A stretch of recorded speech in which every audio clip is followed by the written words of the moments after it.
Before we start, I'd like to put you in a hypothetical situation. This is you, and you love music. Everyone around you also loves music.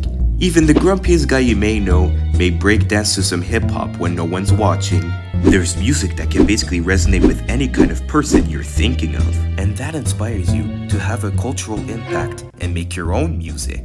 But the worst thing happens. You're deaf. What? You also have kidney problems and lead poisoning. What? Well, what just happened was this guy's story. Ludwig van Beethoven. One of history's most well-known musicians, and one of music's most inspiring stories. Him being deaf. Changing the norms of who can play music forever.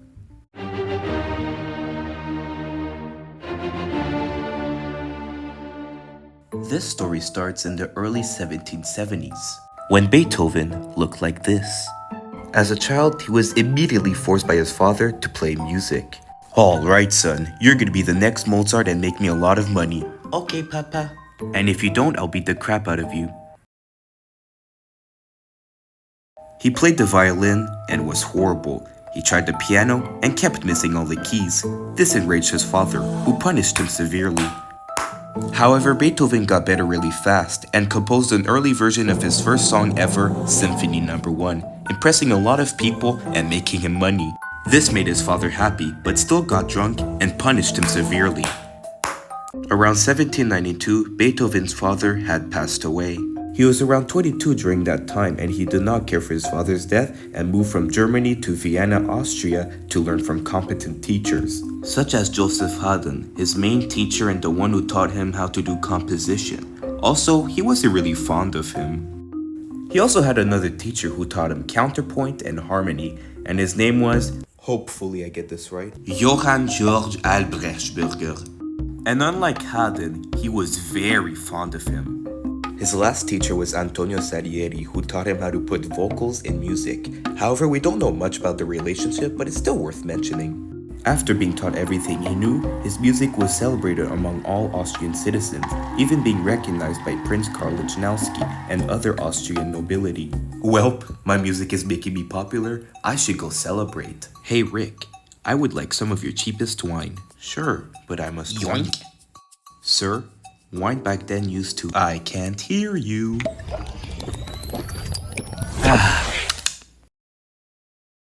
Rick? Yeah? I literally can't hear you. Beethoven loved cheap wine, and according to historians, that's how he became deaf.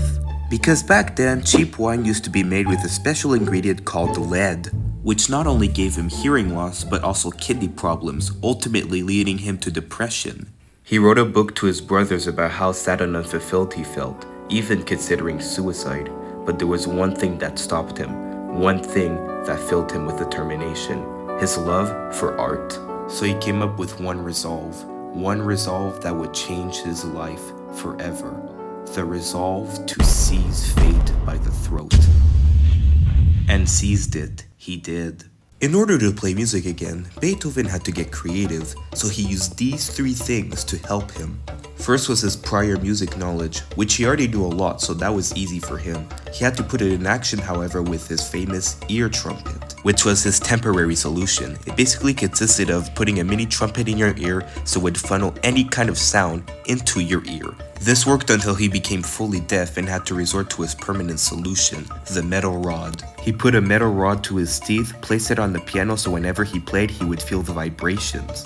His piano was also made to create loud sounds, which made him feel vibrations through the floor. It was quite a difficult process, but at the end worth it because his music blew up, even being considered better than Mozart himself. In fact, his Ninth Symphony was so popular that right now it is considered as the global anthem of hope.